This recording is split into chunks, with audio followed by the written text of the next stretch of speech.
Hi everyone, welcome back. आज के video का सबसे पहला सवाल है क्वेश्चन नंबर 33 का पहला। ठीक ना। इसमें क्वेश्चन नंबर 33 का पहला है जिसमें लिखा गया है पी के ऐसे मान ज्ञात कीजिए जिसके लिए निम्नलिखित समीकरण निकाय का एक अद्वितीय हल हो। यानी हमारे पास दो समीकरण है। पहला समीकरण है पी एक्स प्लस 2y बराबर में 5 और दूसरा समीकरण है 3x प्लस y बराबर में 1। और हमें कहा जा रहा है कि p के किस मान के लिए इन दोनों समीकरण का अद्वितीय हल होगा, है ना। तो हमें यहाँ क्या करना है कि p का वैल्यू निकालना है। तो p का वैल्यू, तो समीकरण पहला और दूसरे को हम इस प्रकार से लिख सकते हैं पी एक्स प्लस 2y और 5 बराबर के इस पार लाएंगे तो माइनस बराबर 0। ये हो गया समीकरण 1। और दूसरा समीकरण है 3x प्लस वाई माइनस 1 बराबर में है 0। समीकरण 2 हो गया। ठीक ना। तो समीकरण युग्म का अद्वितीय हल हो, इसके लिए हमें p का वैल्यू चाहिए। ठीक ना। तो किसी भी समीकरण युग्म का अद्वितीय हल होने की क्या शर्त है? इसे हम इस प्रकार से लिख सकते हैं कि अगर a बटे डी बराबर नहीं हो b बटे ई के, है ना। यानी यह अनुपात है a बटे डी और बराबर नहीं b बटे ई। अगर कोई समीकरण युग्म इस कंडीशन को पूरा करता है तो उसके अद्वितीय हल माने जाते हैं। अद्वितीय हल का मतलब होता है एक हल, यानी एक और केवल एक हल। ठीक ना। तो यहाँ a और d जो है पहले और दूसरे समीकरण में है x का गुणांक तथा e पहले और दूसरे समीकरण में y का गुणांक है। ठीक ना। तो यहाँ a के बदले क्या लिखेंगे, e लिखेंगे पहले समीकरण से, और दूसरे समीकरण से d का वैल्यू निकालेंगे जो x का गुणांक है 3। और बराबर नहीं होना चाहिए इसके 2, b के जगह पे है 2 और 1 e के जगह पे है 1। ठीक ना। दूसरे समीकरण में y का गुणांक 1 है। ठीक। तो हम क्या करेंगे, इसे क्रॉस मल्टीप्लाई करेंगे तो यहाँ p नॉट इक्वल टू कितना हो जाएगा, 2 तिया 6। ठीक ना। तो इसका अर्थ हो गया कि 6 के अलावा p का कोई भी संभव वैल्यू हो सकता है जिस पर इस समीकरण युग्म का अद्वितीय हल होगा। यानी 6 के अलावा p के हर वैल्यू पर इस समीकरण युग्म का अद्वितीय हल है। तो हमारा आंसर क्या होगा, p नॉट इक्वल टू 6। ठीक ना। अब अगला सवाल है क्वेश्चन नंबर 33 का दूसरा भाग, है ना। दूसरा भाग जिसमें लिखा है अचर m का मान निकाले। अचर m का मान निकाले ताकि mx प्लस 2y बराबर में 3 और 3x प्लस y बराबर में 1 का पहला a केवल एक हल हो और b कोई हल ना हो। यानी हमारे पास एक जोड़ा समीकरण दिया गया है। इस समीकरण को हम यहाँ लिख सकते हैं कैसे है, mx प्लस 2y और माइनस 3। चूँकि ये जो 3 है पहले समीकरण में बराबर के दाएं पक्ष में, हम बाएं पक्ष में लिखेंगे तो माइनस हो जाएगा। ये हो गया समीकरण 1। इसी प्रकार दूसरा समीकरण है 3x प्लस वाई माइनस 1 बराबर में 0। ये समीकरण दूसरा हो गया। ठीक ना। तो हमें क्या कह रहा है कि समीकरण में जो m दिख रहा है ना, उस m का वैल्यू निकालने के लिए कहा जा रहा है। हमें यहाँ दो सवाल हल करने हैं, a और b, है ना। पहला कंडीशन है केवल एक हल हो तब इस m का वैल्यू निकालें, और जब कोई हल ना हो तो इस m का वैल्यू निकालें। ठीक ना। तो सबसे पहले a वाले कंडीशन को पूरा करते हुए m का वैल्यू निकालेंगे। ठीक ना। तो केवल एक हल हो, तो एक हल हो यानी अद्वितीय हल हो। तो अद्वितीय हल होने की क्या शर्त है, इसे हम इस प्रकार से लिखते हैं a बट्टे डी बराबर नहीं b बट्टे ई के, है ना। तो अगर ये समीकरण युग्म इस कंडीशन को पूरा करता है तो इसके क्या होंगे, अद्वितीय हल होंगे, यानी एक और केवल एक हल होंगे। तो पहले समीकरण में a की जगह पे कितना है m और d के जगह पे है 3। ठीक ना। यहाँ a और d समीकरण, दोनों समीकरण में x के गुणांक हैं। a पहले समीकरण में x के गुणांक और d दूसरे समीकरण में x के गुणांक। और फिर क्या है, बराबर नहीं b बट्टे e, ये y के गुणांक है दोनों समीकरण में। तो b कितना है 2 और e कितना है, e के जगह पे है 1। ठीक। तो हमें क्या करना है, m के बारे में पता करना है कि m बराबर क्या होगा। तो अगर हम यहाँ पे क्रॉस मल्टीप्लाई करते हैं तो m नॉट इक्वल टू कितना आ जाएगा, 3 दूना 6, है ना। तो यहाँ पे हमारे पास क्या आया, m नॉट इक्वल टू 6। यानी क्या, इसका मतलब हो गया कि 6 के अलावा m के हर वैल्यू पर, 6 के अलावा, है ना, m के हर वैल्यू पर इस समीकरण युग्म का क्या है, एक और केवल एक हल है। ठीक ना।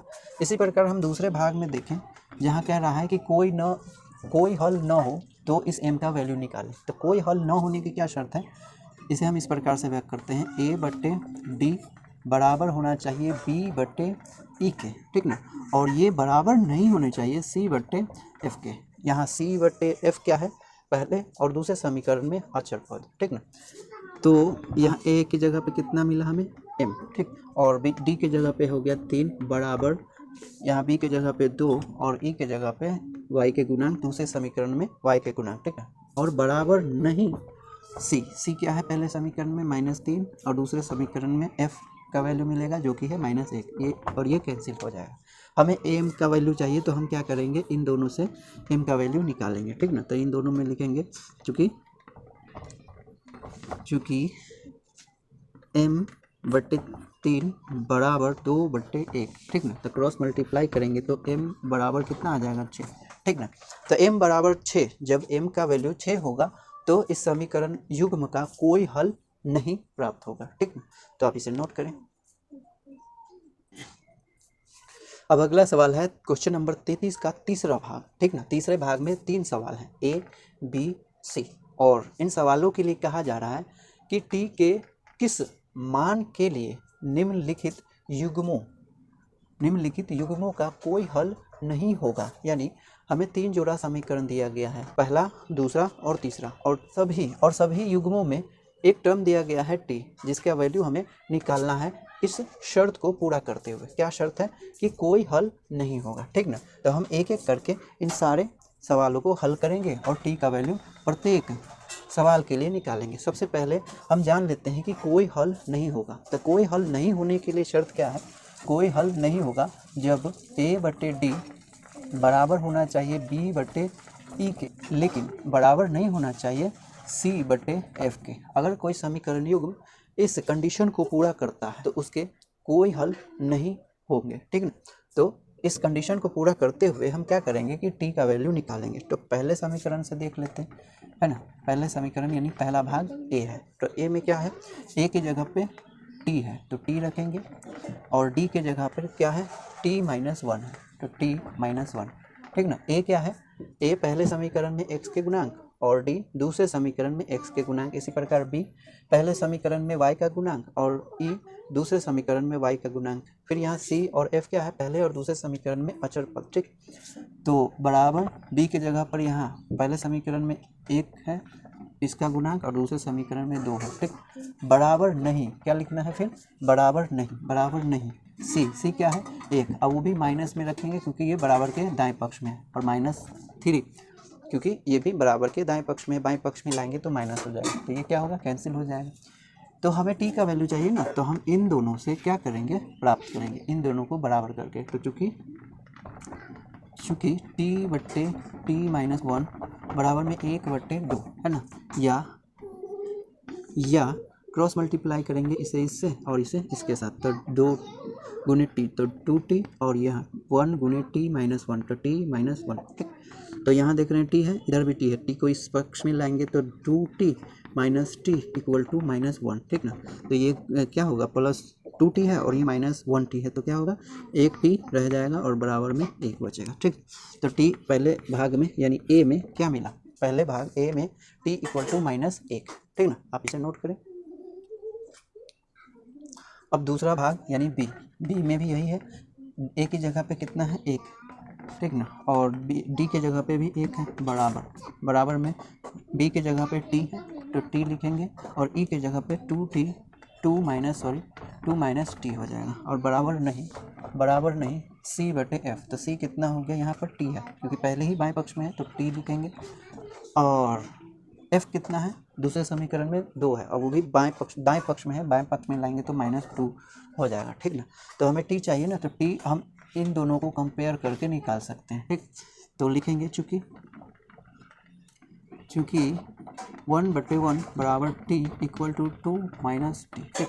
क्रॉस मल्टीप्लाई करेंगे तो 2 माइनस t बराबर में कितना हो जाएगा, t1 जा t, तो कितना हो गया, ये चूँकि अचर पद चूँकि ये चर है ये भी चर है, उस पक्ष में ले जाएंगे तो इधर बचेगा 2 बराबर में t और प्लस t, क्योंकि ये पहले से प्लस में, ये उधर जाएगा क्योंकि माइनस में तो प्लस हो जाएगा।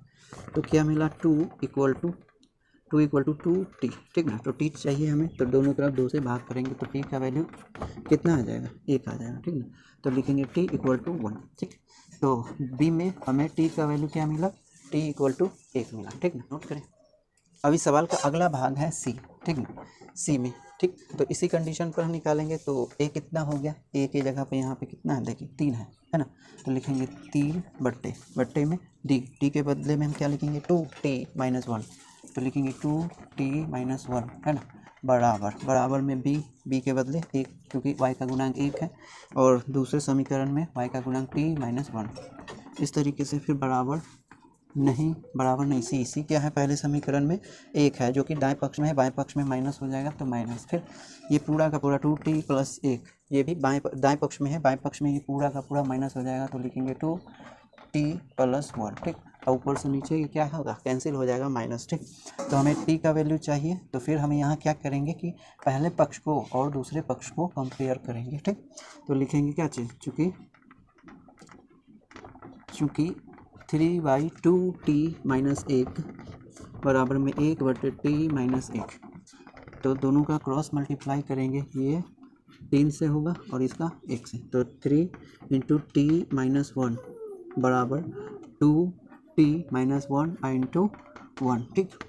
तो 3t minus 3 equal to 2t 2t है ना, यानी 2t गुने 1, 2t माइनस 1 गुने 1 तो -1। तो यहाँ t है और यहाँ भी t है, तो एक पक्ष में लाएंगे इस पक्ष में, तो 3t पहले से था और ये आ जाएगा तो माइनस हो जाएगा 2t, और ये उस पक्ष में जाएगा तो पहले से 1 था और ये जाएगा तो 3 हो जाएगा प्लस में, ठीक ना। यहाँ पर सॉल्व करेंगे तो t बचेगा, 3t में से 2t घट जाएगा तो क्या 1 t बचेगा, और यहाँ पर 3 में से 1 जाएगा तो 2 बचेगा, ठीक ना। अतः t इक्वल टू कितना हो गया, t इक्वल टू यहाँ पर 2 हो गया, ठीक। तो इस प्रकार से अब अगला सवाल है क्वेश्चन नंबर 34 का पहला भाग, ठीक ना। क्वेश्चन नंबर 34 का पहला भाग, इसमें हमारे पास 3 जोड़ा समीकरण है ना, a पहला जोड़ा, b दूसरा जोड़ा और c तीसरा जोड़ा, है ना। और इस तीनों जोड़े समीकरण के लिए कहा जा रहा है कि के किस मान के लिए रैखिक समीकरण निकाय के अनंत हल होंगे। अनंत हल का मतलब होता है अनगिनत हल, है ना। यानी यहाँ पर सभी समीकरण में एक टर्म दिया गया है k, है ना, और उस k का वैल्यू हमें निकालना है किस कंडीशन को पूरा करते हुए, अनंत वाले कंडीशन को, यानी अनगिनत समीकरण के अनंत हल होंगे, इस कंडीशन को पूरा करते हुए इन तीनों समीकरण युग्मों से हमें k का वैल्यू फाइंड करना है, ठीक ना। तो शुरू करते हैं इसे हल करना, ठीक ना। तो सबसे पहले हम जान लेते हैं कि अनंत हल होने के लिए क्या कंडीशन है। किसी भी समीकरण युग्म का अनंत हल होगा जब वह समीकरण युग्म इस कंडीशन को पूरा करेगा, यानी a/d बराबर कितना b/e बराबर c/f के, ठीक ना।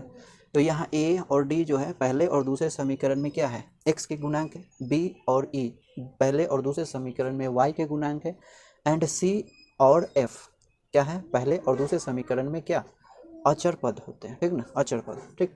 तो सबसे पहले हम a को सॉल्व करेंगे। a में लिखा हुआ है समीकरण ये, है ना, इसमें जो a का वैल्यू होगा क्या होगा, k मिलेगा, फिर d का जो वैल्यू होगा वो 12 होगा, ठीक। फिर लिखेंगे बराबर b के जगह पे यहाँ पे 3 है, e के जगह पे यहाँ पर k है, बराबर फिर क्या कहते हैं, ये पूरा का पूरा अचर पद है ना, अचर पद। तो c के जगह पे कितना हो गया, c के जगह पे हो गया k-3।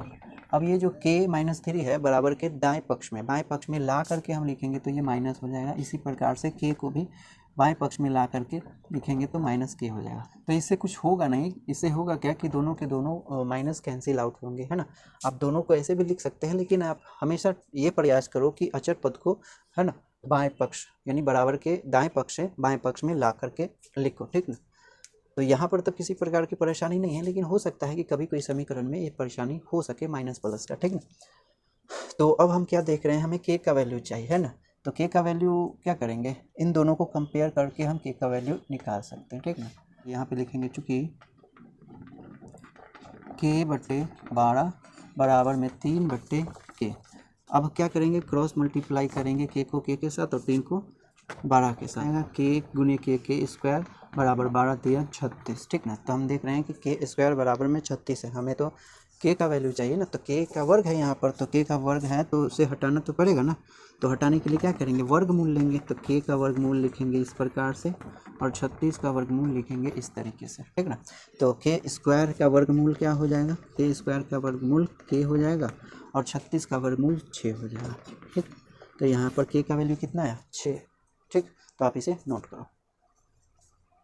अब अगला भाग है क्वेश्चन बी, ठीक ना। बी में ए की जगह पे कितना है, 2 है और डी के जगह पे के प्लस 2, तो यहाँ लिखेंगे के प्लस 2, ठीक ना, बराबर, ठीक।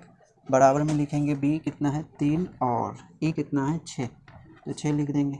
फिर बराबर देंगे 4, है ना, क्योंकि बराबर के उस पार है, इस पक्ष में लाएंगे तो माइनस, इसे भी इस पक्ष में लाएंगे तो -3 के प्लस 2 हो जाएगा, ठीक ना। फिर अब क्या करना है कि हमें तो के का वैल्यू चाहिए, तो के यहाँ भी है और यहाँ भी है ना। तो इन दोनों को या इन दोनों को आपस में कंपेयर करने से भी हमें के का वैल्यू मिल जाएगा। तो हम क्या करते हैं, हम इसी को कंपेयर कर लेते हैं। आप इसे भी कंपेयर कर सकते हैं, इन दोनों को या इन दोनों को, ठीक। तो यहाँ लिखेंगे चूँकि 2/के प्लस 2 बराबर में, यहाँ हम देख रहे हैं 3 एकम 3 है और 3 दूना 6 है, तो यहाँ हम लिख सकते हैं क्या 1/2, है ना, 1/2 लिख सकते हैं। अब के का वैल्यू चाहिए तो क्रॉस मल्टीप्लाई करो, इस 2 को इस 2 के साथ और इसको 1 के साथ, तो क्या हो गया 2 दूना 4 बराबर में के एकम के प्लस 2 एकम 2, ठीक। तो के चाहिए तो 2 को इस पक्ष में लाओ, यानी संख्या के पक्ष में, तो एक तरफ 4 है, इसे 2 लाएंगे तो -2 हो जाएगा बराबर में के, तो यहाँ पर 2 बचा बराबर में कितना के। तो यहाँ हम देख रहे हैं कि क्या के बराबर में कितना मिल गया, संख्या 2 मिल गया, ठीक। अब अगला भाग है सी, है ना। सी ये समीकरण है, पहला समीकरण 2x फिर प्लस 3y बराबर में 5, दूसरा समीकरण है 4x प्लस ky बराबर में 10, ठीक। तो यहाँ ए का वैल्यू कितना मिल रहा है, ए का वैल्यू मिल रहा है 2 और डी का वैल्यू मिल रहा है 4 बराबर, बी का वैल्यू 3 और क्या कहते हैं ई का वैल्यू हो गया के, फिर बराबर सी के बदले में हम लिखेंगे -5 और डी एफ के बदले में हम लिखेंगे -10, इससे ये कैंसिल हो जाएगा, ये कितना हो गया 2 एकम, है ना, 5 एकम 5 और 5 दूना 10, यहाँ पे देख रहे हैं 2 एकम 2 2 दूना 4, ठीक ना। तो क्या मिला 1/2 बराबर 3/के बराबर में 1/2, है ना। तो हम देख रहे हैं कि इतना है, तो हमें तो के का वैल्यू चाहिए, तो इन दोनों को या इन दोनों को कंपेयर करके निकाल सकते हैं, ठीक ना। तो चूँकि 1/2 बराबर में 3/के हो गया, क्रॉस मल्टीप्लाई करेंगे 2 को 3 के साथ और के को 1 के साथ, तो क्या हो जाएगा के बराबर मिल जाएगा 2 3 6, ठीक ना। तो इस प्रकार से।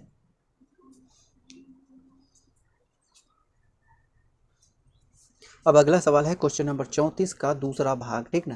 क्वेश्चन नंबर 34 का दूसरा भाग, उसमें लिखा हुआ है कि अल्फा, ये दो संकेत है जिसे एक को अल्फा और दूसरे को बीटा कहते हैं, ठीक ना। तो इस सवाल में बोला जा रहा है कि अल्फा और बीटा के मान ज्ञात कीजिए जिसके लिए निम्न रैखिक समीकरण निकाय के अनंत हल होंगे, है ना। यानी हमारे पास एक जोड़ा समीकरण दिया गया है, एक जोड़ा समीकरण, इसमें पहला समीकरण है 2x प्लस 3y बराबर के उस पार में है, हम इस बराबर 0, ये हो गया समीकरण 1, और दूसरा समीकरण है 2 अल्फ़ा यानी 2 अल्फ़ा, अल्फ़ा और 2 में अंतर करते हुए लिखना है, ठीक ना। तो 2 अल्फ़ा x प्लस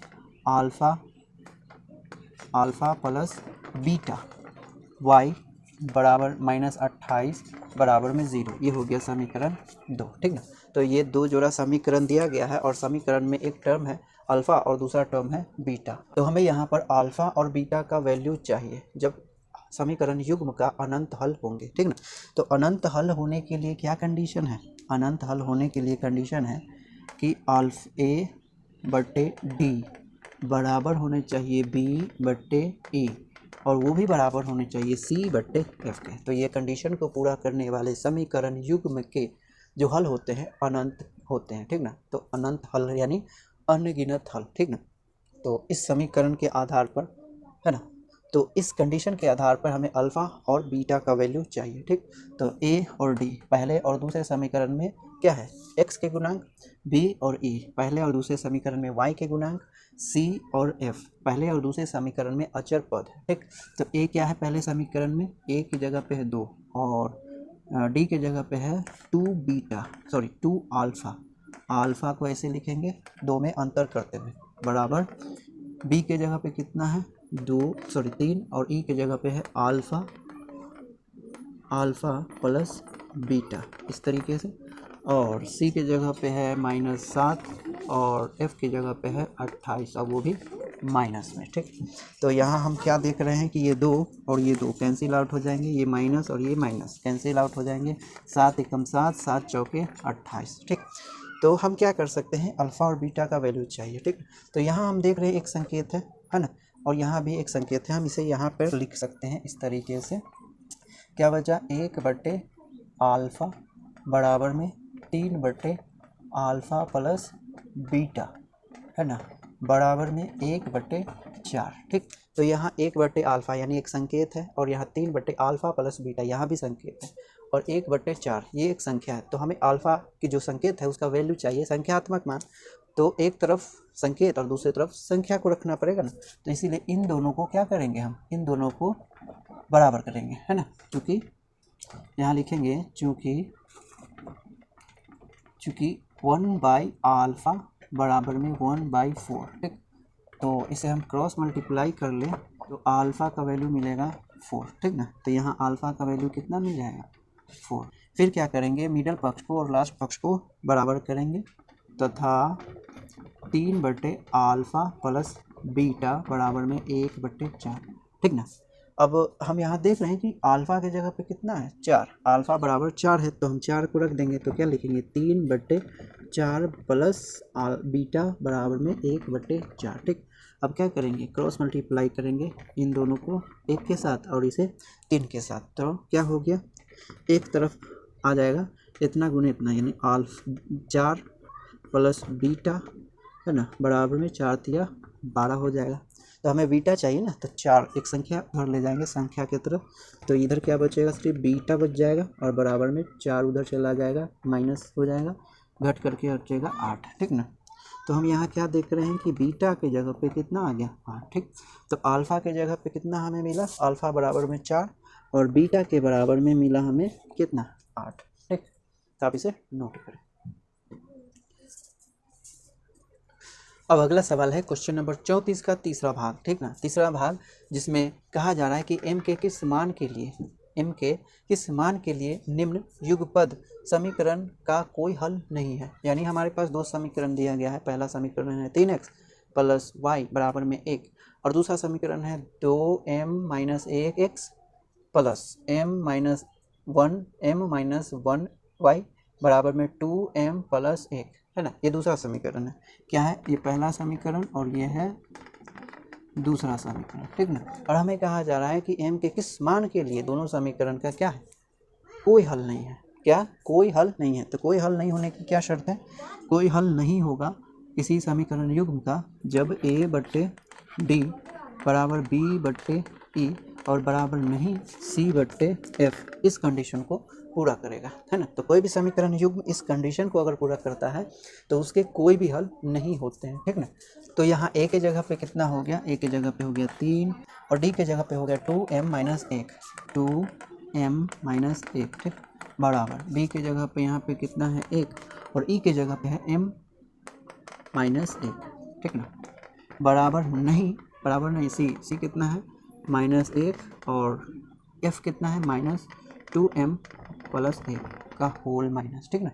ये माइनस से माइनस कैंसिल हो गया, और हमें क्या करना है, हमें तो m का वैल्यू चाहिए ना। तो m का वैल्यू क्या करेंगे, कैसे प्राप्त होगा, तो इन दोनों को कंपेयर कर देंगे, ठीक ना।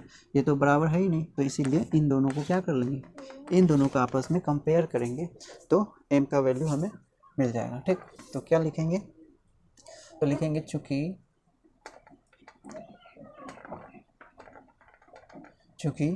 3/2m माइनस 1 बराबर 1/m प्लस 1/m माइनस 1, और यहाँ प्लस बोल रहा हूँ माइनस है, ठीक।